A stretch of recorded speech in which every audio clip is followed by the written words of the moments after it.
Yeah, so I don't know how long my stream's been down for, but yeah, they took down my stream midway through. That's probably my sign to stop streaming bullshit, like straight up bullshit all the time. But yeah,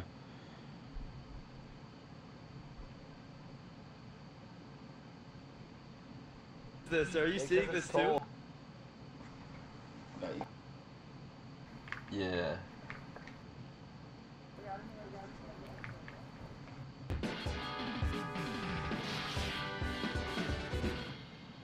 What if every fighter in the next Smash Bros. Has Mortal Kombat X variations? I wonder.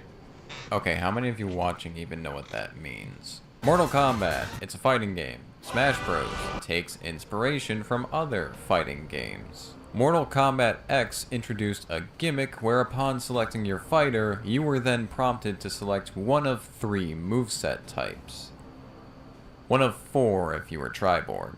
Each variation differed from each other by having an altered appearance and some distinct moves and combos. The extent of how different varied from fighter to fighter, but in some cases, these variations gave fighters new weapons, new ways of playing, and some even felt like other characters. So what if Smash Bros. Did the same thing?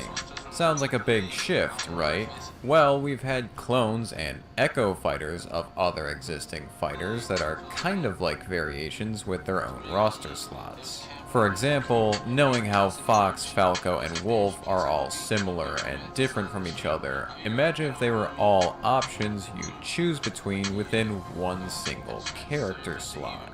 Smash 3DS and Wii U experimented with special move swapping in the past with custom moves, so imagine that, but they're all predetermined loadouts and change more than just the specials. The variations likely won't diverge too far from the base, at most feeling like semi-clones that change a max of half of the pre-existing moveset. But now, what would that really look like? You. Just you. Building your app. Alright, On base I'm gonna 3D. speedrun smoking these bowls Describe it. before I have to shit. And it's real. I'll probably get a max of like One 2 in. thought leads to more Maybe thoughts. 1. Let's see. Layer by layer. Taking shape.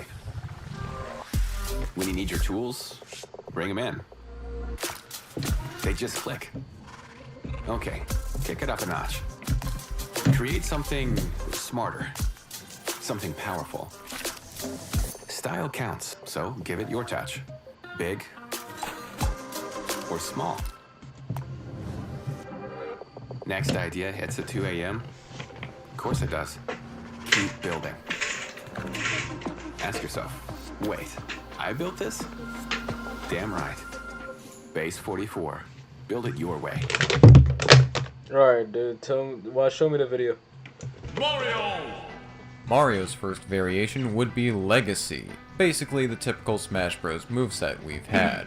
Most veterans would have Legacy as their first variation. I'll mention any exceptions when they come up. For everyone else though, I'll just be skipping right to their 2 new variations. Mario's second variation would be Odyssey. This variation would swap some of Mario's moves for some moves and techniques from Super Mario Odyssey, including the use of Cappy for some attacks. Cappy would even take the place of Mario's hat the whole time.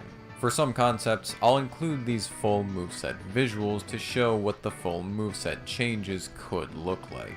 Some moves I'd like to mention include the neutral special, the Cappy Toss, with a lot of the same properties as Super Mario Odyssey, like the ability to reflect projectiles, staying out longer if you hold the button down, and being able to give Mario something to jump off of.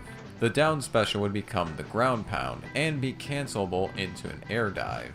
Grabbing and throwing would be done via Cappy's capture power, and along with that would come a Smash Bros. First.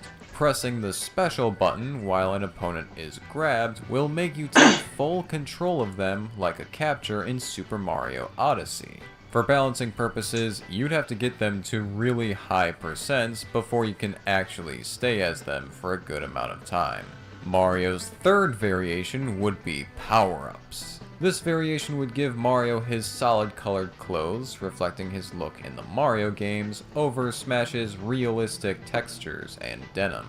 And as the name suggests, this would swap out some of Mario's moves for moves that use more power-ups from the Mario series. Think like how Mega Man's moveset has a bunch of Robot Master moves for his attacks.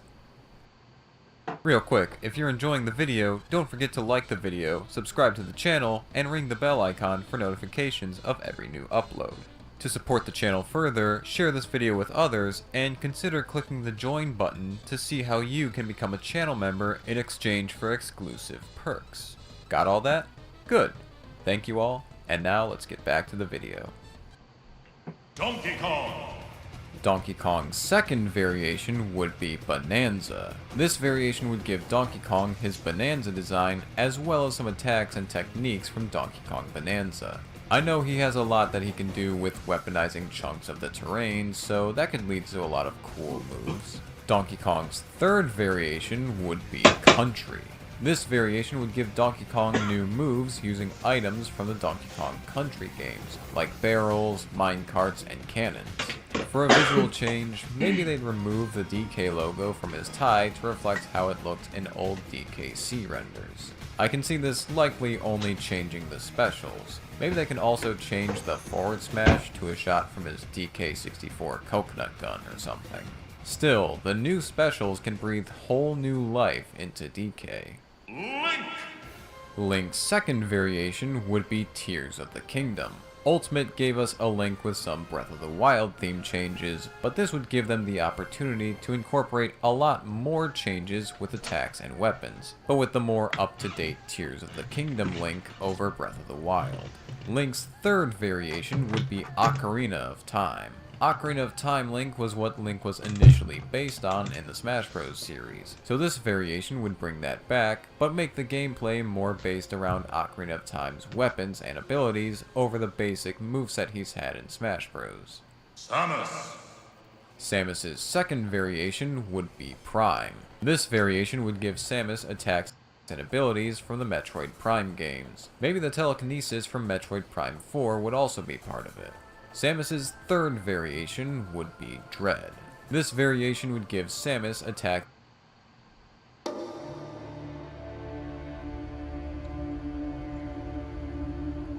Super Smash Bros. Is one of the greatest series of all time, but nobody seems to care about Smash Bros. For the Wii U and 3DS. Not just because they were released during a time where Nintendo was struggling, but because they get overshadowed by pretty much every game in the series in some way. Recently though, I've heard some people say that these are the worst Smash games, so I replayed them both to find out for myself. With each consecutive entry, Super Smash Bros. Kept getting more and more popular. The original sold really well, then Melee became the best-selling game on the GameCube, then Brawl almost doubled Melee's lifetime sales, becoming one of the best-selling fighting games ever. So clearly, the series was on a hot streak, quickly becoming one of Nintendo's most popular franchises. Do you want to smash? Whoa, hold up. I do not know you like that. It was the perfect game to play either by yourself or with friends, so naturally, people all over the world were smashing left and right. The games were both extremely polished, and it answered the age-old question of what video game characters were the strongest. So having a winning formula and a new console generation on the horizon, people began to speculate what Sakurai would make for the next game in the series. And I don't think that anybody expected this. After the success of Super Smash Bros. Brawl, Sakurai got straight to work, resurrecting a forgotten Nintendo franchise, Kid Icarus. I mean, could you think of a better series to get a new rail shooter? This game was great, and it gave Sakurai and his team more practice developing for the 3DS, something he was going to desperately need.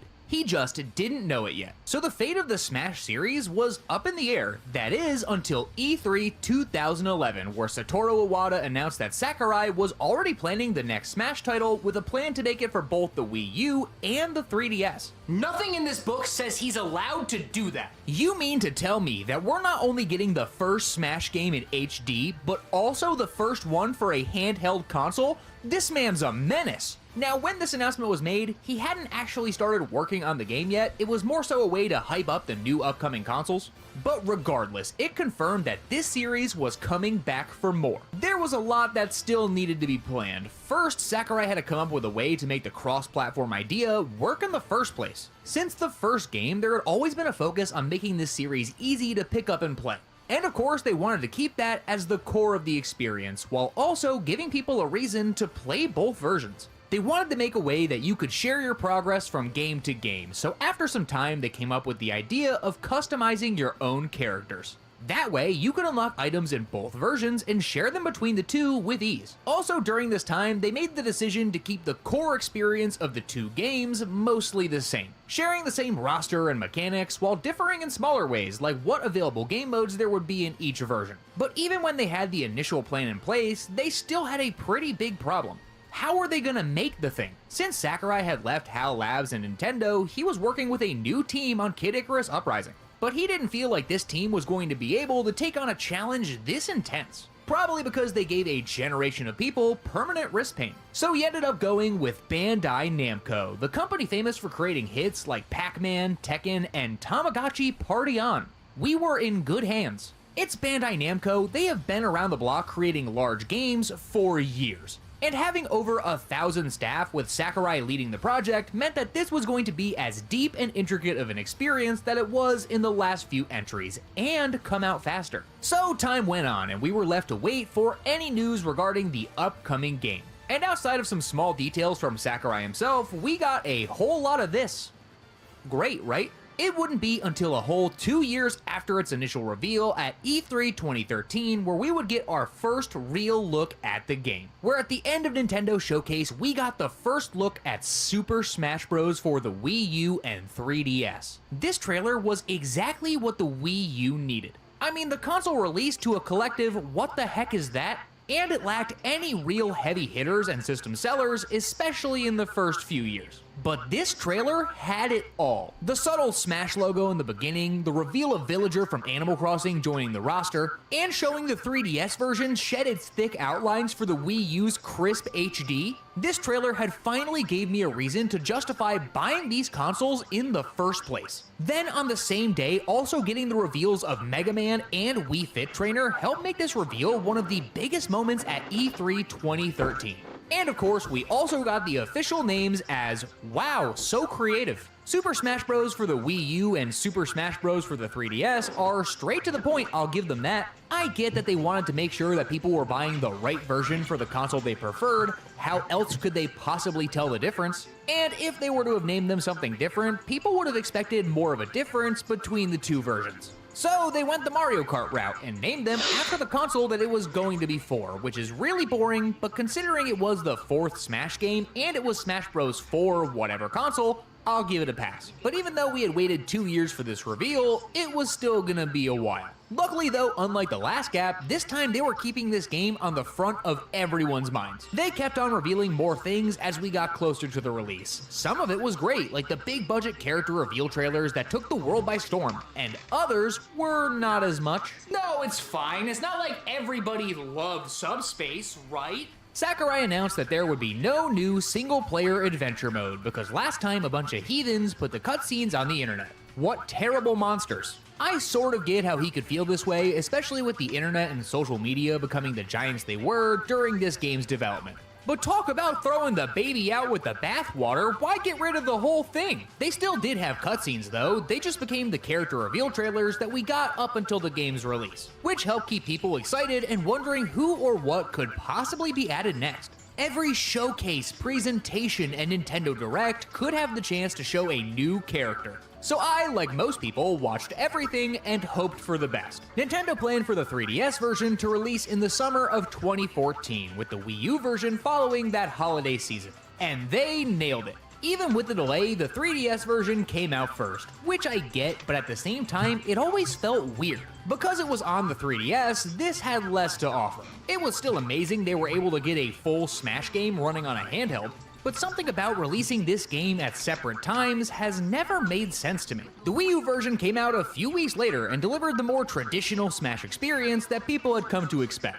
Now, you had to buy a Wii U to get it, which a lot of people didn't want to do, but it had a lot of things the 3DS version wouldn't, like HD visuals, a better overall presentation, and way more controller options. You didn't have to buy both, but you bet that I did. It was nice having one that I could bring out in public to play in short bursts while I could leave my Wii U at home. That way, I never had to admit that I actually got one. Are you winning, sir? I promise it's not what it looks like. To be fair, releasing it at separate times made it so people would be more likely to double dip. If you released both games on the same day, more people would end up having to make a choice about which version to get. But if you release them at different times, people are more likely to get both versions. Now, sales-wise, the 3DS version sold a lot better, having lifetime sales about twice as high as the Wii U version did. And based on the amount of consoles sold, it makes sense why. Now, this was the same game, except for the fact that it wasn't the same game. Do you see the problem? On the surface, they seem like the exact same thing. They had the same rosters and gameplay feeling, but once you dig a little bit deeper, there was a lot of subtle differences. Whether it was the stages, the game modes, or the features, these were not the same thing. Keeping the same core gameplay feeling between both versions meant they had to cater to the lower powered console, which caused some pretty big sacrifices to be made, but we'll get back to that. The big problem of the time was that the Smash Bros fanbase was split pretty dramatically. On one side, you had the people that loved the fast-paced action that Melee offered, and on the other, you had the psychopaths. Brawl is good, especially on the single-player side where it had a lot to offer, but it was also really slow, and it had mechanics like tripping, which made it feel like they didn't want this game to be competitive at all. This time, though, they were looking to change that because even before the game was released, they invited some recognizable faces from the competitive Smash scene and had an invitational tournament to show that they were listening to what people wanted. Well, at least a little more than they did before. The gameplay this time felt much faster and snappier than it was the last time around. It's definitely not as quick as Melee, but it was still a great step in the right direction. They went through and changed a lot of smaller stuff like how ledges work, because unlike in earlier games how you could edge guard to prevent people from recovering, they created a brand new mechanic called ledge trumping, which is not what it sounds like. Now, when another player grabs the ledge, it forces you off, so you have to think more about what the other person is going to do once they get up and step. And honestly, I think this is a fine change. Ledge guarding is a good mechanic, but considering how many times I would lose to it, I don't mind this change. Another interesting new feature was that they introduced Rage, and trust me, I've had that since Smash 64. Once your character has taken enough damage, your attacks begin launching people farther. This was an interesting idea that I didn't really care about. It had its moments because it was great for a comeback, but at a certain point, it just made tracking your combos pretty hard to figure out. But even though it was something subtle, it was a pretty good comeback mechanic. However, the largest thing that this game introduced was the inclusion of new custom moves. And this was just a swing and a miss. The idea itself was pretty cool. Now, every character, both new and old, were going to have a variety of moves to pick from, which made them more interesting. It's just that getting them was really annoying. Random rewards were this game's crowning achievement. I don't hate them as an idea, I think it worked well for things like trophies and CDs, but for custom moves, it just made it annoying. If you wanted to hunt down a specific move, good luck. You just had to keep playing the game until you got lucky enough and finally got what you want. But because you could get duplicates of whatever you owned, trying to hunt down specific things became way more of a hassle than it was worth. This alone turned what should have been a fun customization system into a chore that I never wanted to use. It was fun to check out the new movesets from time to time, but they ended up feeling really forgettable. Even though a lot of the changes were subtle or forgettable, the core gameplay struck a great balance between Melee and Brawl. If you wanted to play more competitively, you finally could, but they also had plenty of ways to play just for fun. But this was a Smash game. People wanted to see the new and returning characters. They shot ice climbers in the street. Like they did with the last game, some characters made it, while others, not so much. So I wanted a new credit card, not a hit to my credit. Good thing Experian has no ding decline. They match me with cards that won't ding my credit if I don't get approved. So I got the card that I wanted and didn't worry. Get the app from your big financial friend, Experian.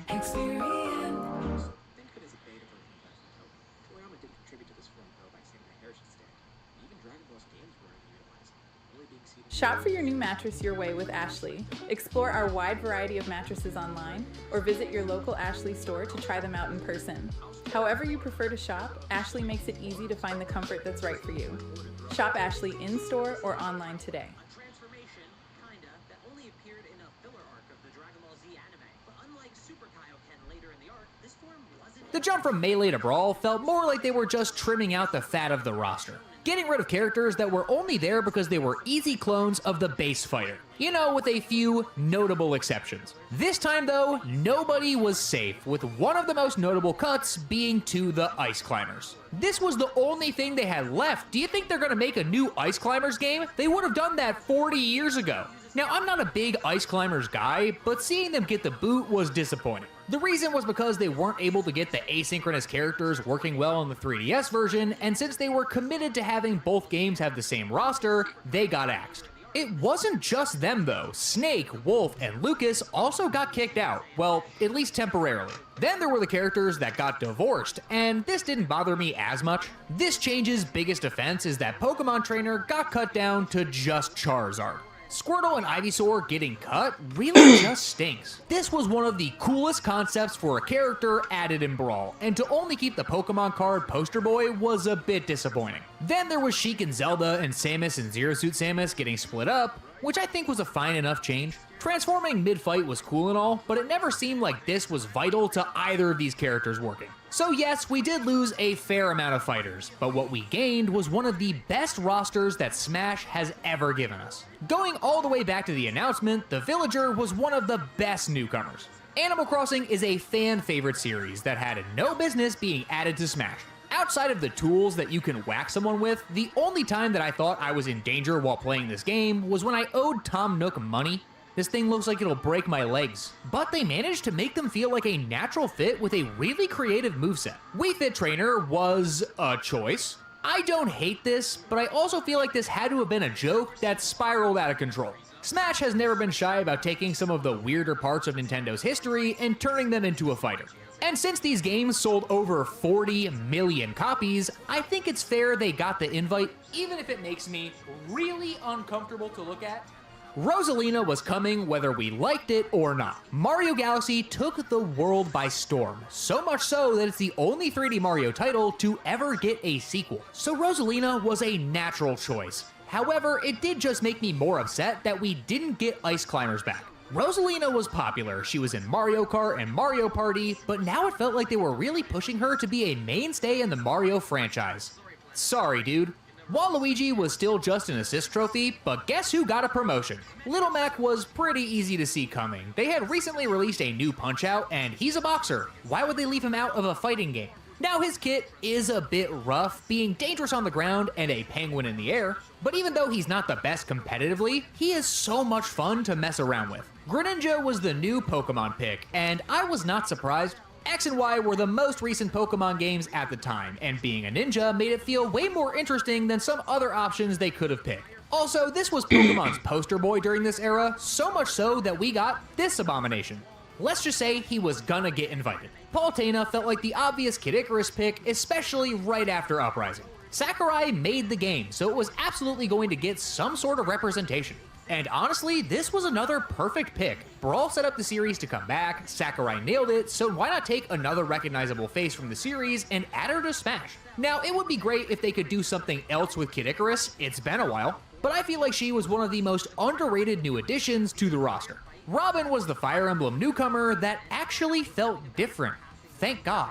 I get that a lot of people wanted to see Chrom get the invite, but I think this was a better choice.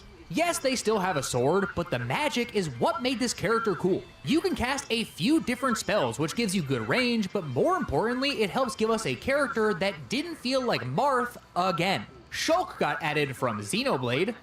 What is even that? Now people know what this series is, and I'm glad. The games were a ton of fun, especially if you're into RPGs. At the time though, most people had no clue who the heck this guy was. Especially since he was the first character you saw in the intro cutscene of the game.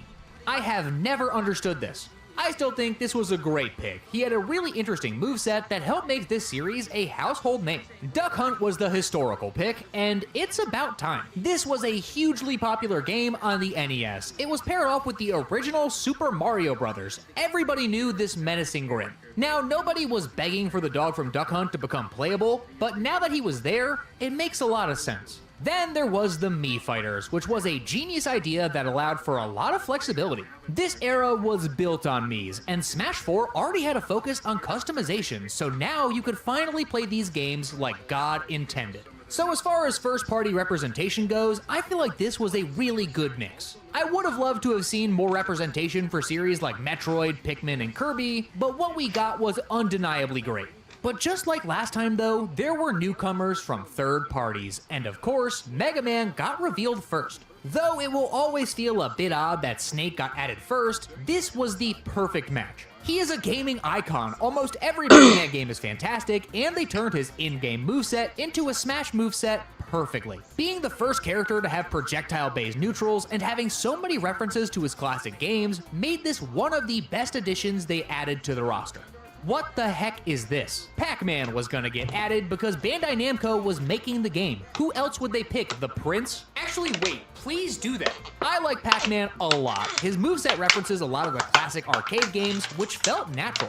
But now that we had Mario, Sonic, Mega Man, and Pac-Man all in the same game, Smash finally began to feel like that celebration of gaming history that we know it to be today. Now, there were some other new fighters and returning fighters that were added as well, but they were just kind of boring. Clones were back, and because this was before the era of the Echo Fighter, they were a bit bland. Lucina, Dark Pit, and Dr. Mario were here, and they were fine.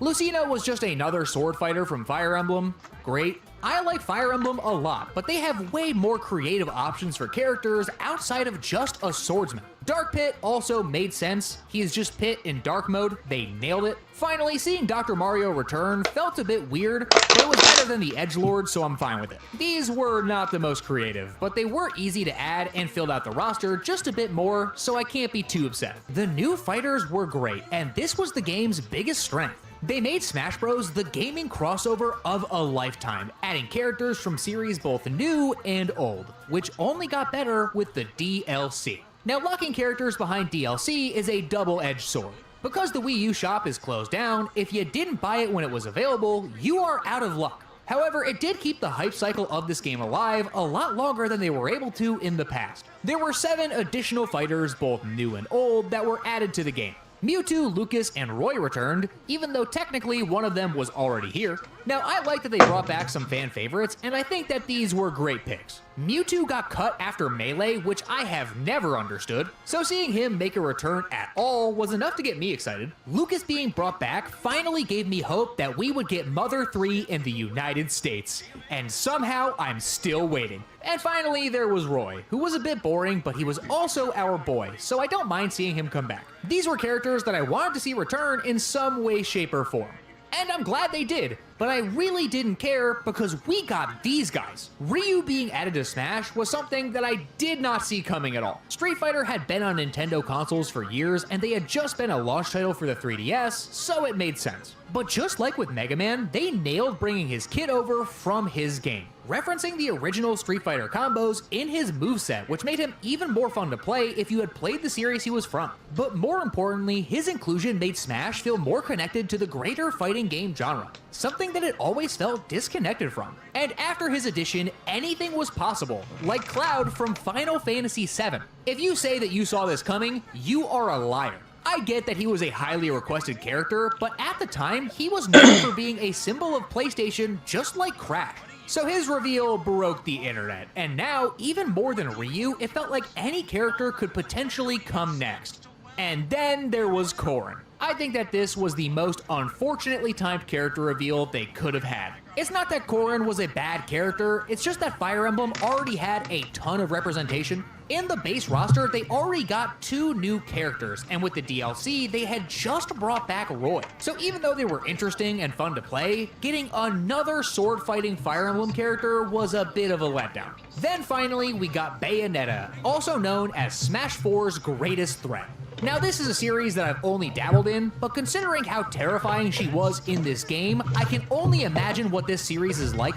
Bayonetta completely broke the competitive scene so badly that it was barely playable anymore. The character was so busted that if you played them, I would judge you harshly. But from both the DLC and the base game, this new roster made this feel like the biggest Smash game to date. Pretty much all of the fan-favorite Nintendo series had some sort of representation. All They needed now was to have enough game modes to make this thing have the staying power it deserved. I think you can see where this is going. They took the amount of content needed for one new Smash game and split it in two, which meant that now there were a bunch of version-exclusive game modes, some of them being good and others being why. The 3DS version being on the 3DS meant that it had to be a little bit more stripped down. However, even though it had less, it also has what I consider to be the best mode between both of these versions, and that is Smash Run. This was clearly inspired by City Trial from Air Ride, and I won't complain about it. You have a few minutes to defeat enemies and collect buffs, then at the end, you compete in some sort of task, whether it's a race or a regular old fight.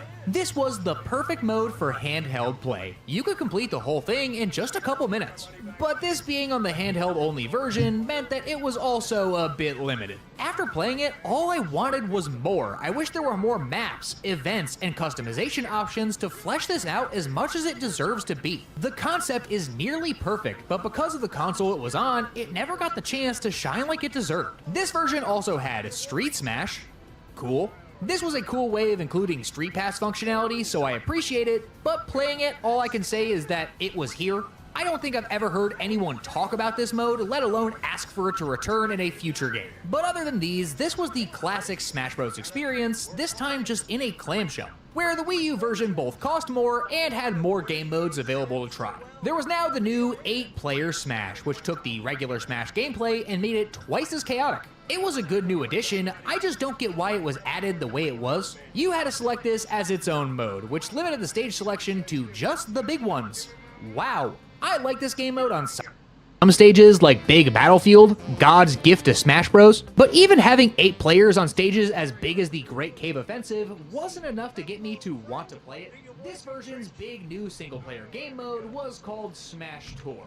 And I'm sure that somebody out there likes this, but I am just not that guy. This is the Smash Bros equivalent to Mario Party, and I'm not gonna say it's the worst thing ever, but I never really wanted to play it. Smash Run gave me the feeling of wanting to play just one more round, and this gave me the feeling of wanting to sell my Wii U for whatever cash they'll give me. It's completely playable and it works well, it's just not that fun. Everybody rolls a number and then moves at the same time, and your goal is to pick up as many power-ups, buffs, and characters as you can. If you cross paths with another character, it starts an event for everyone, where you have to compete in some sort of objective to see who's gonna win the other player's character.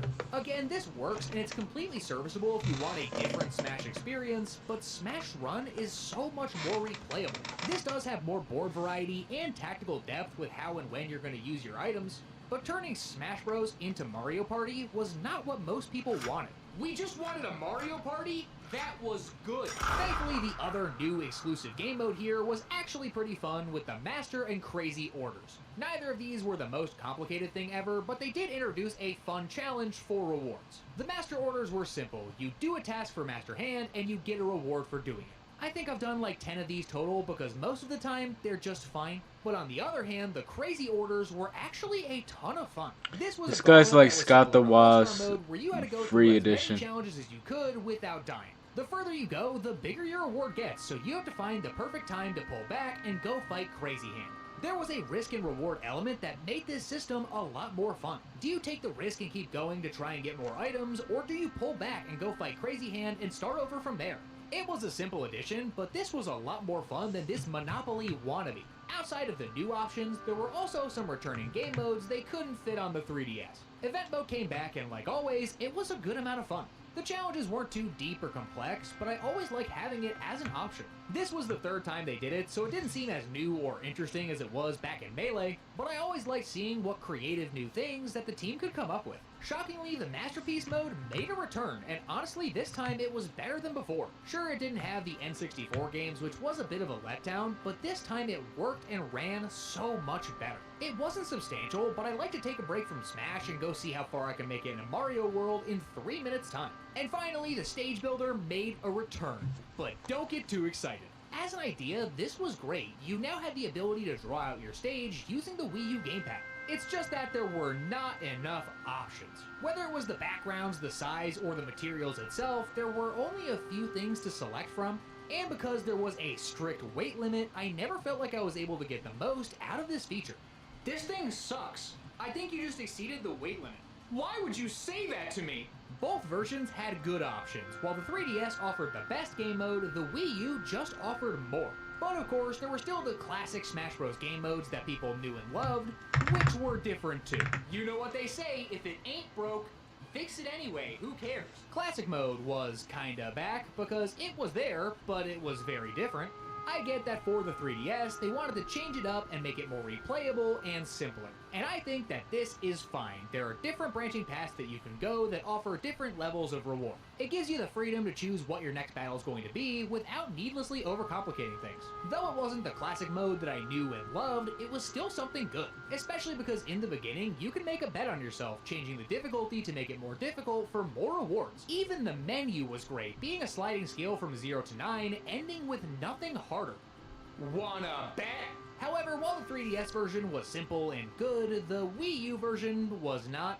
What were they even trying to do here? Similar to the 3DS version, you can pick your next battle, but this time it's on a game board where you move your trophy into the one you want to fight. As a concept, I don't hate this, but most of the time, a lot of these options are more than just a one-on-one fight, requiring you to fight. Alright, I'm geeking out on here, bro. You can get Let up me to just an play this 8-player game. Smash, which most of the Stop time is wasting too y'all's time. chaotic to be fun. There are some cool parts, like the characters you defeat becoming trophies that you can use for team battles, but the big problem is that there is nothing classic about this mode. It's just a couple of fights in a row before you go fight Master and Crazy Hand. There was no break the targets or race to the finish, it was just this. I will say, these are some of the most disturbing crimes that happen in these Super Smash Bros. Alright, let's learn As the about day it. goes on, each case will get significantly worse. It's the 2nd of June 2020. Kenton Hardy King, a 29-year-old player, loved to compete regularly at Smash Bros. Tournaments under the name K-Money. But what no one knew at the time was that Kenton had dark, secret fantasies about dominating a much younger female, and he would soon have an opportunity to act on them. His plan was in full swing when he What? hopped onto a chatting platform called Omegle. On the same day, a 15-year-old girl who we'll call Hannah also logged into Omegle, with the hope of meeting new people and passing time. Now, the person she eventually met on the other side of the screen was Kenton, and the two instantly clicked. Now he quickly got her phone number, and the pair began to exchange text messages on a platform called TextNet, and things between them escalated pretty quickly. Their messages were flirtatious. Hannah even sent explicit images to Kenton, and what started as something small began to turn into more. And somewhere along the line, Kenton told Hannah something that would ring alarm bells in any adult's head. He said that he owns her, and he asked her to meet up with him. The young Hannah failed to recognize the warning signs and even agreed to meet him in person that same day. So Kenton actually picked her up and drove her to his house. And sadly, this would turn out to be the worst mistake of her life. During that brief meeting, Kenton took advantage of Hannah and filmed explicit photos and videos of her. And then when he was done, he simply took her back to her parents' house and called it a day. However, the nightmare continued the next morning, when Kenton began to threaten Hannah with the photos and videos he'd taken during the encounter at his house. Kenton ordered Hannah to earn money for him by selling herself, or else he would send her pictures to her friends and family. Hey, madam. Cool player.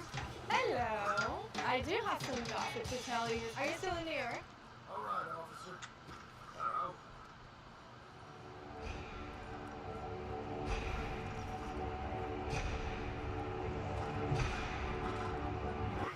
He also created a Tinder account and threatened to sell her photos on the platform if she didn't meet his demands. Now Kenton set a deadline, June 9th, and Hannah was expected to send him $200 if she didn't want him to go through with his threats. Now on June 4th, though, just 2 days Alright, every time I take a shot in the game, I gotta smoke a bowl. You ready? to the Henderson police station. Hannah even consented to a search of her.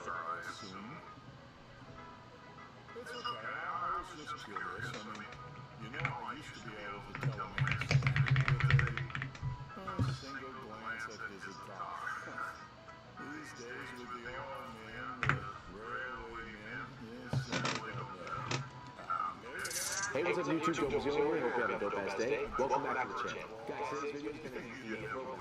This is a straight up, let's rip my piece, let's try some new stuff, and show you how it works. So as you know, I love bombs. John, not so much. We were ripping my bomb and it was one bomb in the world that I think doesn't hurt. And he says, Dave Goldstein. I have never even heard of Dave Goldstein. I'm not a big glass person. I'm not saying he's not relevant. I'm just saying I don't know enough. I am not educated. But Dave Goldstein is Rooster I've never heard of it. I've never seen it. John, like grown-ups now, like, yo, we can actually go buy that now. Let's try it. It's not that serious, guys. But we found it. John got one, I got one. So, introduce me to Alright, we're gonna smack the bowl as soon as he hits the shot. my sovereignty piece. So don't say, That's out.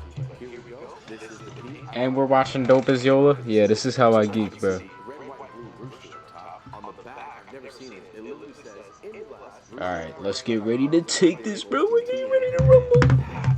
And the number of the pack. I've never seen this kind of before. I've never seen it clear like this, and I've never ripped a ball this swiftly. This is not a paid advertisement.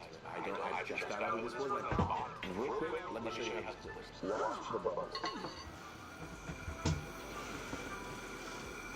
It's like a feature from science class. When I got the piece of metal screen on the one, if you're like me, I usually go to my grandma's sink or anyone's sink, rip out the screen from the faucet and use that as a bowl. You can put that down, all the way to get sucked through. And I don't know if I would ruin someone's house if you rent to people, but yes, all your screens are gonna be gone. I have cut a piece out of my actual screen on my window. Alright, we're getting ready to take this shot. We're gonna grind up some Zaza first. It gets so dirty so fast. So what I'm gonna do, I'm gonna rip a bowl first without the ash catcher. This ash catcher, for everyone out there, it keeps it clean. Any ash catcher doesn't have to be a Softy. Any ash catcher, you can go to reupstore.com and get all ash catchers, right? But just the bowl, the weed sucks through, this gets dirty. This keeps it spotless and only this gets dirty. But for the sake of scientific purposes, I'm gonna show you how to do it with just the bomb, just the weed, no attachments, no ash catcher, no extra filtration. Real quick. Can we look at that? Look at that. That's a palm tree sunset. And if you look, it looks like a little piece of sand. We looked it up. It's crushed pieces of glass pushed together. That's why it's called a fritted disc perk. All of the perk is broken shards of glass. So when you look underneath, it's like that National Geographic when people go under the ice. Yo, I'm that's watching this, like. bro. And that's why there's so many bubbles, because there's so many passageways for air, because it's broken, shattered glass. Like I said, this is a throwback video. I just wanted to get high as hell today with you guys, smoke my brand new piece and show you. Get the banana cans. Here we go.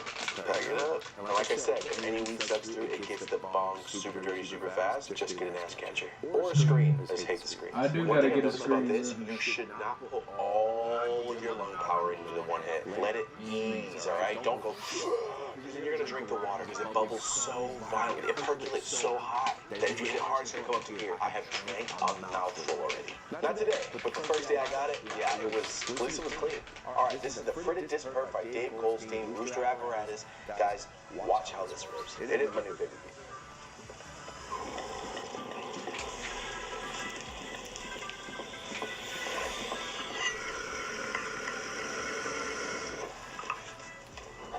See that?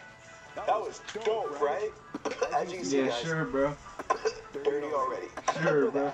Really helps. This guy's called Banana Can is the weed. It straight up smells and tastes like Banana Ruts candy, but not as sugary, if I can say that. It just tastes like the way it smells, but it's not super sweet. It's funky. So now that we saw that rip, and it was awesome. You saw that. It's a different kind of percolation. You know, you get the bong. This was like silent little. I like it, but let's try it with the ash catcher on and see if that changes the hit. Because they made this bong for the bong. They didn't make it to go, you know what, it works really well with a certain ash catcher. They perfected the bong by itself. So adding this is like tuning your car. It might be better, but some people might say, don't tune your car, leave it how it is. There's a lot of different things, you know what I'm saying? Like adding horsepower. Here we're adding a little horsepower, alright? So let's see if adding these ash catchers are a good or bad thing.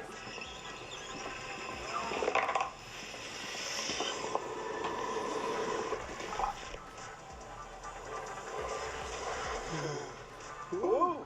Like you see it pulling. I will say this, guys. Ash catcher, yes, it keeps it clean. It looks sick. It adds a little more pull. You know, when you're on a stationary bike, you're like, wow, this is easy. And you turn up the resistors, you're like, oh, it's not too bad. What are this guy's metaphors, You're bro? sweating your ass off. This is kind of like almost sweating your ass off. It adds more to it, so it's a harder pull, but it's still smooth. I would say, personally, I would just go with the bowl, but I like to keep my shit cleaner, so I'm going to use the ash catcher.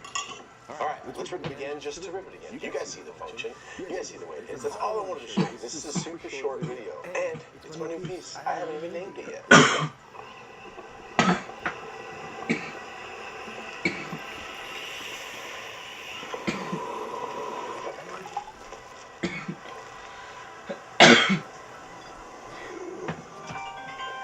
Remember that one time OG was here? No, I mean Rocco. What's going on in this video, this bong video, guys, is what's going on is I have another video dropping at 420, and we always try to get in the lives before. So, the live's going, we're gonna take another bong rip, a couple bong rips. My new piece, this is the Dave Goldstein Rooster Apparatus, this is the fritted disc perk. It's just broken glass as a perk. It's really, really, really awesome. I mean, that's how I look at it. It's just shards of glass. So, let's take one more rip and then we'll go straight into this live and premiere our video. If you didn't know, all our videos are live chat. The video is not live. The video's pre-recorded, but the chat's live. We get about 20 people asking that every single chat. Remember, guys, you can always go in there and hang out. It's a little community we built. Shout out to everybody in the chat, literally right now and right now in the chat. Let's pack this last bowl and get out of here. It's a sticky ass weed. So, thank you guys so much for being here. I really appreciate it. This has been my new bong. Thank you for smoking along with me. If you're in the chat, I appreciate you. As always, guys, thank you so much for being here. Until next time, I'm Dope as Yola. Have a dope ass day.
What's that? I just put the budgeting app in Facebook. Guys, you just built impossible. Congrats! You've survived to see the release of GTA 6, the most anticipated game of all time. After 2 delays and 13 years of waiting, this is a once-in-a-lifetime experience, and you don't want to ruin it. So this is a journey through every possible way to spoil GTA 6, and how to avoid it, starting with the midnight release. Picture this, you're waiting in line outside your local GameStop to get your hands on GTA 6. Sure, you could have gone digital, but just like millions of others, you want a physical copy of this masterpiece. However, don't bother interacting with anybody or trying to make new friends, because these guys are just in your way. So just stand there mindlessly and stick to the plan. Get in and out as quickly as possible with your copy of GTA 6. Why savour what's probably the last proper midnight launch in history? Anyway, now you're in store at the front of the queue and face to face with the employee. Welcome to GameStop. Can I get the name on the pre-order? And some photo ID? Don't be that guy who forgets to pre-order, and don't just assume there'll be a copy of GTA 6 waiting for you, because we both know, assuming only does one thing. So essentially, don't walk in there and stand there like a lemon. Be prepared and organised. If you look under 25, bring photo ID and pre-order online to pick up in store. Or if that's not possible, just head in beforehand to reserve the game to avoid disappointment. However, now that you've got GTA 6, it's time to celebrate. But don't go waving it around like a lottery ticket, and be careful, because now you're a walking ticket, and you could be robbed, beaten, or even stabbed. It seems like I'm joking, but if it's anything like GTA 4 and 5, then you could be attacked after buying the $70 game. So guard it with your life and keep your wits about you. Maybe call an Uber, or if you can drive home, then do that. But the journey home is a perfect time for reflection. You haven't felt this feeling in over a decade, and a lot has changed in your life. You've grown so much as an individual, and you might even have a family now. Fuck that, turn up the music!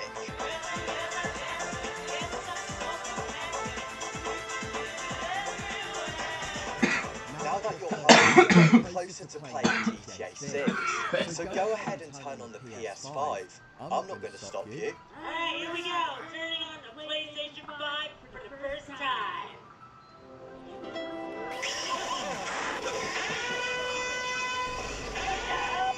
Let's be honest, Rockstar is known for pushing consoles to their absolute limits, and GTA 6 is no different. So okay, we're drunk, we made it. Brand spanking new. It's most likely been sat there collecting dust, like mine has for the last 2 years. So if you can, just give your console some good TLC. I'd recommend taking it apart and giving it a good clean. And if you're not sure how, there are loads of tutorials online to show you how to do this, but it will ensure your PS5 is good to go for GTA 6. After that, you can just install the game. Well, unless you get a message like this, which is probable as GTA 6 could be around 150 gigabytes, and that's only a rough estimate based on GTA 5 and RDR2.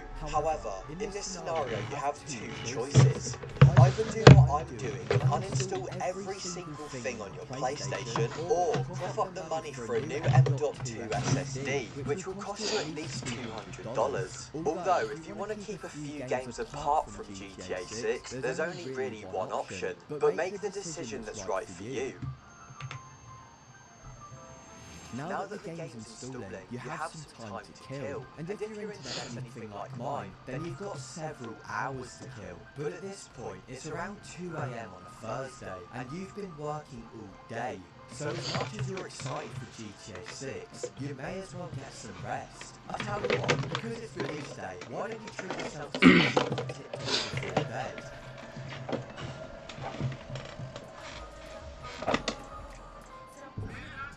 You just found out that Jason dies, ruining GTA 6 before you've even played the first mission. We both know that staying off social media is the best way to avoid spoilers. Just look what happened with Avengers Endgame. Therefore, I'd advise you be very cautious. Or if you want, take the risk, but I don't want to be the one to say I told you so. Oh shit, it's your boss. What the hell does he want? Where are you? You were supposed to be here an hour ago. If you don't get here within the next hour... I'm launching my website, but I need the right name. You can purchase what's available on Wix Domains. Wix Domains shows you URLs still available, like a mag.net. You're fired. Unless you want to lose your job, you're out of options, and unfortunately it's far too late to develop the GTA 6 flu. So, have fun working the shift.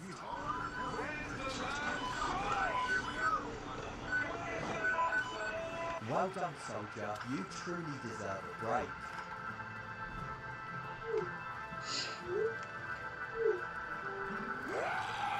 I think it goes without saying that one of the biggest ways to spoil GTA 6 is by not remembering to book the day off. As obvious as it may sound, if you haven't done it already, make sure you clear your calendar for November 19, 2026. Otherwise, get ready for FOMO like you've never seen before.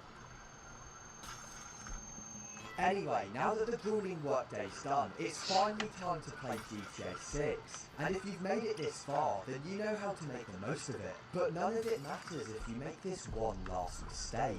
You load up the game for the very first time, with your excitement through the roof and a Red Bull beside you. You're ready for the gaming session of your life. The graphics are stunning, and the jiggle physics are jaw-dropping. You breeze through the first mission, and early on it's evident this is the greatest game of all time. The level of immersion is surreal, so much so that the hours quickly fly by, and it's impossible to drag yourself away. Before you know it, you've just pulled a double all-nighter, accumulating a mountain of pizza boxes, and it's safe to say you're Dorman's best customer. Congratulations. With a record time of just 40 hours, you're one of the first people in the world to complete GTA 6. However, your euphoria quickly shifts into a feeling of emptiness. Of course, you're now free to use social media, and yes, you're free to tell everyone how good the game is. But once that's over, you'll realise an undeniable truth. It's been 13 years since the last Grand Theft Auto, and you can never relive your first experience. So don't spoil this game by rushing through it, while the whole world is still catching up. So to recap, here's how you make GTA 6 an unforgettable experience. Pre-order the game and do not forget, either physical or digital, it's up to you. Next up, survive the journey. Thirdly, get yourself a decent monitor and decent Wi-Fi too. On top of that, as mentioned already, make sure your PS5 is prepared and good to go. And if you don't have a console yet, then you better hurry up, because the price is just going up all the time. And when we're a few weeks out from release, I'd overall recommend deleting social media altogether. But way before all of that, ensure you book the day off, at least a few months in advance. Or if that's not possible, you could develop the GTA 6 flu. Not that I endorse it, of course. And lastly, to finish off, as much as it may be tempting, don't rush it. This isn't a race at all, so slow everything down and play GTA 6 how Rockstar intended. Be inquisitive, get distracted by things, and drive between the cities to explore the world. However, no matter how phenomenal GTA 6 is, it won't transform your life. Only you can do that. Thank you for watching, subscribe if you haven't already, and if you want to know more about GTA 6, click this video here. Y'all got denim? Hold on. On the website, y'all, ain't no way you guys are a print on demand company anymore now. Be special logo. Insane. What? Hey, stop playing, man. I'm sure I'm not over-exaggerating. Y'all, when I first started my brand, I didn't do print on demand because a lot of these print on demand companies were just providing black shirts, black hoodies, white shirts, you know, just generic clothing that I didn't want from my clothing brand versus me. Now, I think I could have used a better graphic. You guys can see the fit on this jacket. Now, this is a size large, I'm 6'3". But Tapestry, I'm going to show you guys right now, man. Tapestry provides some of the craziest blanks I've ever seen. This is actually my first reaction. Okay, cool, okay, cool. Oh my goodness. I ain't gonna lie, y'all. This is actually crazy. Okay, so look, right there on the sleeve, this is a blank, a print on demand. Like, look at the characteristics that they put into these blanks. And the white, woo! And it's summertime, y'all. Everybody's wearing tank tops, man. That is perfect.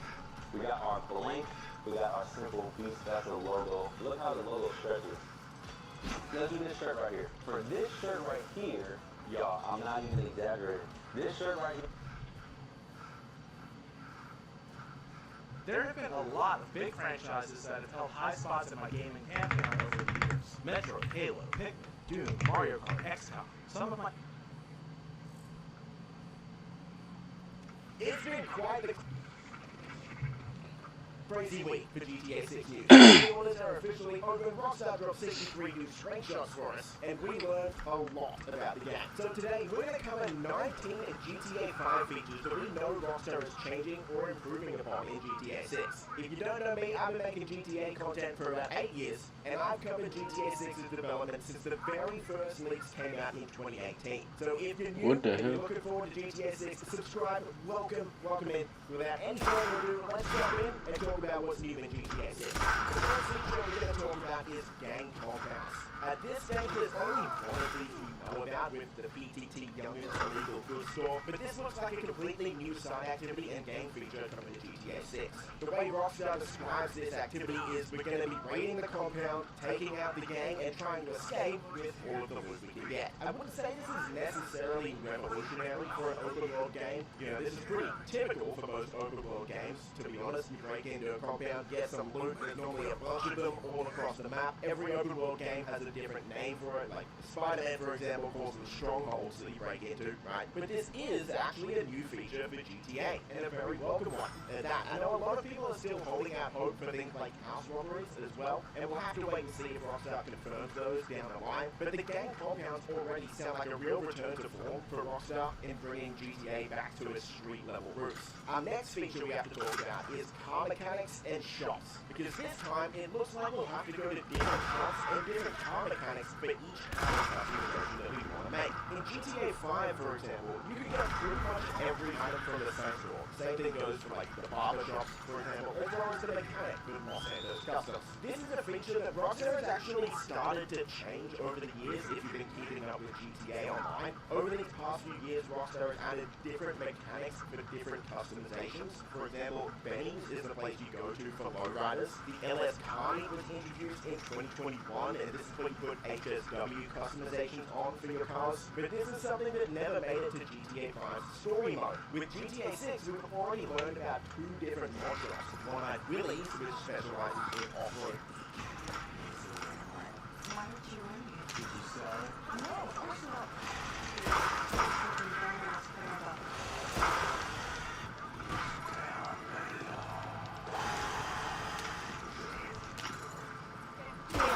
I just downloaded this I wanted to try it. It does so much more. This thing shows you your FICO score, you can get your credit card notifications, and it shows you ways to save money. See what you can do with the Phoenix Serial. Download it now.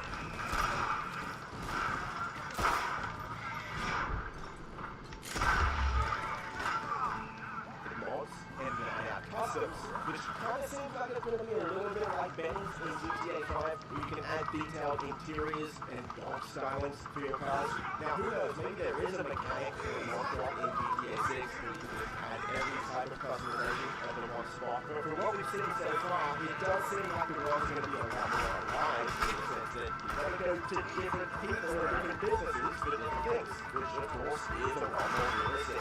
Another change from GTA 5 coming to GTA 6 is the chapter. Bruh. We learned about this with the Ultimate Edition that was announced. Oh my god. Oh my god.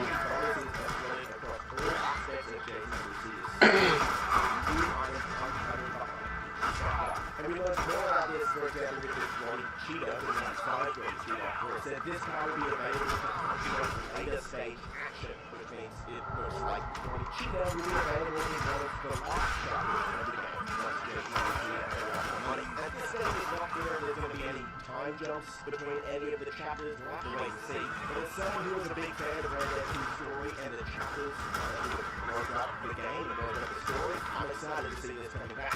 Okay, this one might get you scratching your head a little bit, thinking TBD what the hell you want about. Because this is one of the most basic things you do in GTA, and that's selling cars. And in GTA 6, the whole process of this is getting reworked, assuming this hasn't been changed since the 2022 release. So here's how it works today. In GTA 5, if you want to put a car, you grab a car off the street, take it to other customers, and sell it. Done. But in September of 2022, a bunch of world events leaked, and buried in that list were 2 details that stood out: a car fence and an art fence. Now you might be picturing an actual fence, not that kind of fence, not a white picket fence. A fence is a middleman, basically. You steal something, you upload it to the fence, and they handle moving on to a buyer. Red Dead Redemption 2 already does this, so this is the perfect comparison. Red Dead obviously doesn't have cars, so what's the closest thing? A horse, right? If Red Dead 2 worked just like GTA 5, you'd steal a horse and just sell it to the stables. But that's not what happens. Instead, there's a dedicated vendor called a horse fence, and it's the same thing with stagecoach. You steal one and there's a specific stagecoach fence, which is the only person that'll take it off your hands. So it looks like the days of running to the nearest LS Customs for a quick buck might be done. We'll still be able to sell cars, obviously, just not at the mechanic anymore. And honestly, I think that's a pretty neat change. Speaking of grabbing cars and flipping them, one of the absolute core pillars of the series, I mean, it's literally in the title, Grand Theft Auto, the way you steal cars is most likely changing too, which is kind of nuts because this mechanic has stayed basically the same across the entire franchise. In GTA 5, you yank someone out of their car and you drive off. For parked cars, you just smash the window, you hotwire it automatically, and that's it. But again, assuming that Rockstar hasn't changed how this worked in the 2022 release,